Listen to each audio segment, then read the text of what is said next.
প্রায় জিততে থাকা ম্যাচ শেষ মুহূর্তে হেরে যাওয়া যদি একটা আর্ট হয়, তাহলে সেই আর্টের আর্টিস্ট হচ্ছে বাংলাদেশের ক্রিকেটাররা। কথাটা মোটেও বাড়িয়ে বলছি না।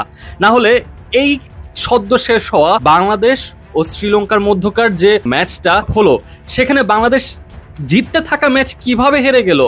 শেষ ওভারে দরকার ছিল মাত্র 9 রান, 6 বলে 9 রান করতে হবে। অথচ সেই শেষ ওভারের প্রথম 4 বলে বাংলাদেশের 4টা ব্যাটার আউট। প্রথম বলে রাবেয়া খান, দ্বিতীয় বলে নাহিদা আক্তার, তৃতীয় বলে নিগার সুলতানা, আর চতুর্থ বলে মারুফা আক্তার। 4টা বলে টানা 4 বলে 4 জন বাংলাদেশি ব্যাটার আউট হয়ে গেল।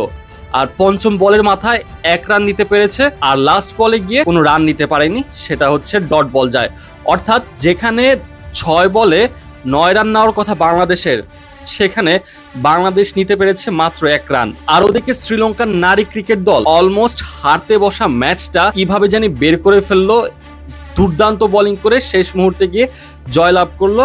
আর ওদিকে বাংলাদেশের নারী ক্রিকেটাররা অ্যাজ ইউজুয়াল, নারী পুরুষ নির্বিশেষে সবাই একদম শেষ মুহূর্তে গিয়ে হার দেখাটা যেন ডাল ভাত হয়ে গিয়েছে। এবং কি শুধু এটা ক্রিকেট না, ক্রিকেট হোক বা ফুটবল, সব ক্ষেত্রেই এই একটা জিনিস খুব কমন হয়ে গিয়েছে যে একদম শেষ মুহূর্তে গিয়ে হার দেখতে হবে আমাদের। কিন্তু আপনারাই বলুন, আর কত এভাবে আমাদেরকে সহ্য করতে হবে? আর কতটা দিন পার হলে আমরা হচ্ছে এই শেষ মুহূর্তে গিয়ে হারের যে বৃত্তটা সেটা ভাঙতে পারবো?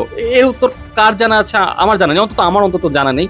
অনেকটা খারাপ লাগছে যে যেখানে ধরে নিয়েছিলাম যে না, যাক অন্তত এই ম্যাচটা বাংলাদেশ জিততে পারবে, ভালো একটা পসিবিলিটি আছে, কিন্তু একদম শেষ ওভারে যা হলো এটা এখনো প্রসেস করতে পারছি না যে টানা 4 বলে 4টা উইকেট পড়ে গিয়েছে বাংলাদেশের।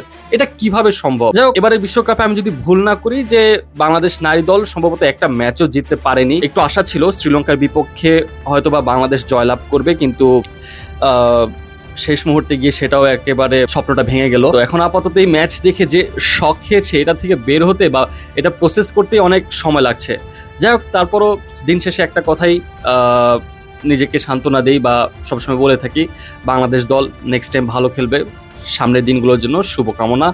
আর আজকের দিনে যা খেলা হয়েছে, আশা করি বাংলাদেশ নারী দল দ্রুত ভুলে গিয়ে আবারও সুন্দর মতো কামব্যাক করবে।